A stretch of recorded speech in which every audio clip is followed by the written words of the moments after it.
Hi అండి, అందరికీ నమస్తే. వెల్కమ్ టు మై ఛానల్ మనపల్లె రుచి. ఈరోజు మన వీడియోలో ఎంతో టేస్టీగా ఉండే ఆలు రైస్ని ఎలా తయారు చేయాలో తెలుసుకుందాం. దీనికోసం ముందుగా స్టవ్ పైన కడాయి పెట్టుకొని కొద్దిగా ఆయిల్ని తీసుకొని ఆయిల్ బాగా వేడయ్యాక మనం ముందుగానే సన్నగా కట్ చేసి పెట్టుకున్న ఆలుగడ్డ ముక్కల్ని వేసుకోవాలి. వీటిని ఇలా రెండు వైపులా తిప్పుకుంటూ మంచి కలర్ వచ్చేంత వరకు ఫ్రై చేసుకోవాలండి. పిల్లలకి అనేది ఈ ఆలు రైస్ చాలా బాగా నచ్చుతుంది. టేస్ట్ కూడా ఎంతో బాగుంటుందండి. ఇలా రెండు వైపులా తిప్పుకుంటూ వీటిని ఫ్రై చేసుకోవాలి. చూసారా, ఈ కలర్ వచ్చేంత వరకు ఫ్రై చేసుకున్నట్లయితే సరిపోతుంది. ఇలా ఫ్రై అయ్యాక ఈ ఆలు ముక్కల్ని తీసుకొని పక్కన పెట్టుకోవాలి. ఈ కలర్ వస్తే మనకి సరిపోతుంది.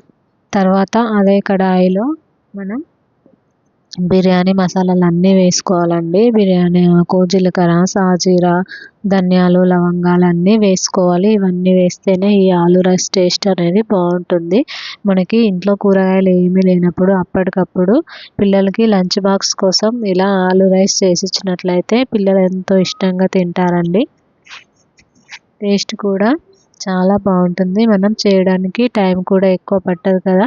పొద్దున పూట మనకి ఎక్కువ టైం లేనప్పుడు పిల్లలకి కనుక ఇలా చేసి ఇచ్చినట్లయితే తొందరగా చేసి పెట్టొచ్చండి పిల్లలకి. వాళ్ళకి కూడా చాలా బాగా నచ్చుతుంది ఈ ఆలు రైస్ అనేది. కొద్దిగా కరివేపాకును కూడా వేసుకొని అన్నీ కలిసేలాగా ఒక నిమిషం పాటు ఇలా కలుపుకోవాలి. ఇలా కలిపిన తర్వాత దీంట్లోనే మనం సన్నగా కట్ చేసి పెట్టుకున్న ఈ ఉల్లిపాయ ముక్కల్ని కూడా వేసుకోవాలి. ఒక మీడియం సైజ్ ఉల్లిపాయని ఇలా కట్ చేసుకొని వేసుకోవాలి, సరిపోతుంది మనకి. తర్వాత కొద్దిగా పసుపును కూడా వేసుకోవాలి.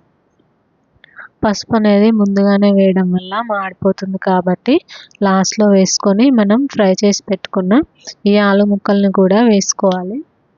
అన్నీ కలిసేలాగా బాగా కలుపుకోవాలి. ఇలా అన్నీ కలిసేలాగా కలిపిన తర్వాత దీంట్లోనే మనం ఉడికించి పెట్టుకున్న అన్నాన్ని వేసుకోవాలి. మనం చేయడానికి చాలా ఈజీ అండి ఇది. ఇలా కనుక చేసి పెట్టినట్లయితే పిల్లలు ఎంతో ఇష్టంగా తింటారండి. మనకి టైం ఎక్కువ పట్టదు, టేస్ట్ కూడా చాలా బాగుంటుంది. పిల్లలకి లంచ్ బాక్స్ కనుక ఇలా చేసి పెట్టినట్లయితే ఎంతో ఇష్టంగా తింటారు ఈ ఆలు రైస్ అనేది. ఇలా అన్నం మొత్తం కూడా ఈ ఆలుతో కలిసేలాగా బాగా కలుపుకోవాలి. ఇలా కలుపుతున్నప్పుడే ఇందులో కొద్దిగా కొత్తిమీరని బాగా శుభ్రంగా కడిగి సన్నగా తురుముకొని వేసుకోవాలి. ఈ కొత్తిమీర వేయడం వల్ల మనకి ఆలు రైస్ టేస్ట్ కూడా చాలా బాగుంటుంది. కొత్తిమీర ఎందులో వేసినా కూడా బాగానే ఉంటుంది. లాస్ట్లో తప్పకుండా వేయాలండి కొత్తిమీరని. అలా వేస్తేనే మనకి టేస్ట్ అనేది బాగా వస్తుంది.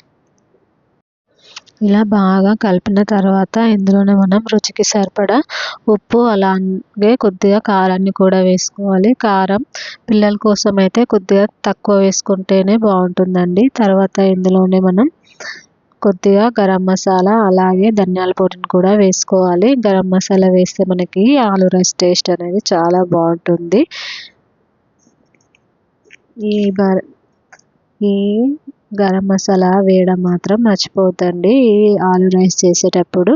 దాని టేస్ట్ చాలా బాగుంటుంది. చూసారా, ఈ మసాలాలన్నీ కూడా ఈ అన్నానికి పట్టేలాగా కలుపుకుంటే సరిపోతుందండి. మనకి ఎంతో టేస్టీగా ఉండే ఆలు రైస్ అనేది రెడీ అయిపోతుంది. ఒక 5-10 నిమిషాల్లోనే మనకి ఆలు రైస్ చేసుకోవచ్చండి.